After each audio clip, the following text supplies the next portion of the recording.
Three miscreants riding on a bike threw petrol bombs at a house near Adampur town of Jalandhar and tried to damage the house. No one was injured in the incident. Adampur police have recorded the statement and has started investigating the matter. To investigate the incident, CCTV cameras installed in the house were examined by the police that captured the attack.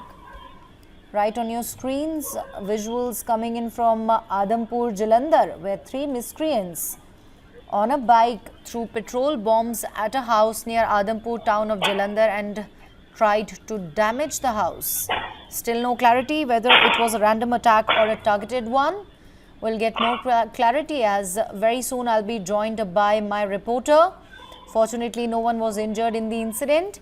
The Adampur police have already recorded the statement of the people living inside this house and has started probing the matter. CCTV there installed in the house also being examined by the police that clearly captured this attack.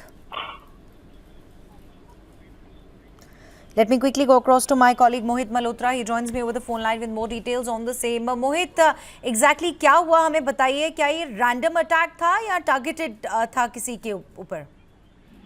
देखिए, जिस तरह से CCTV footage में दिख रहा है, ऐसा लगता है कि पूरा सोची समझी प्लानिंग से ये अटैक किया गया है और संडे नाइट को रात को करीब 12 बजे का ये इंसिडेंट है और 3 ये लड़के थे जो कि बाइक पर आए थे और यहाँ जालंधर में आदमपुर इलाका है, वहां पर एक घर के ऊपर इन्होंने पेट्रोल बम फेंका, जिसके बाद एक ब्लास्ट हुआ, वहां पर आग लग गई क्योंकि पेट्रोल बम की इंटेंसिटी ऐसी होती है कि जिस भी जगह पर वो गिरता है तो वहां पर जल्दी से उस पूरे आसपास के इलाके को जला देता है, आग लग जाती है।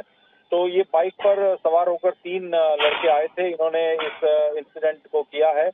फिलहाल पुलिस पूरे मामले को इन्वेस्टिगेट कर रही है, लेकिन अब तक इन लड़कों के बारे में कोई जानकारी नहीं मिली है। इस इंसिडेंट के वक्त जो पूरी फैमिली थी वो घर के अंदर मौजूद थी और किसी को किसी तरह का कोई नुकसान नहीं हुआ है, लेकिन घर के बाहर जो सामान रखा था उसमें आग लग गई थी और इस इंसिडेंट को लेकर फैमिली ने ही पुलिस को पूरे मामले की जानकारी दी है। और ये जो घर है ये एक हंसराज नाम के व्यक्ति का है और वो अपनी वाइफ परविंदर कौर के साथ यहाँ रहते हैं। उनके बेटे बेटी विदेश में सेटल्ड हैं और वो अपने छोटे बेटे के साथ इस घर में रहते हैं।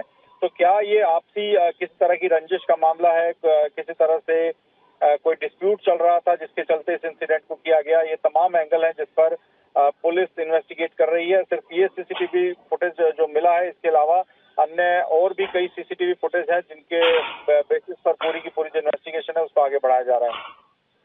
बहुत बहुत धन्यवाद मोहित हमारे साथ जुड़ने के लिए।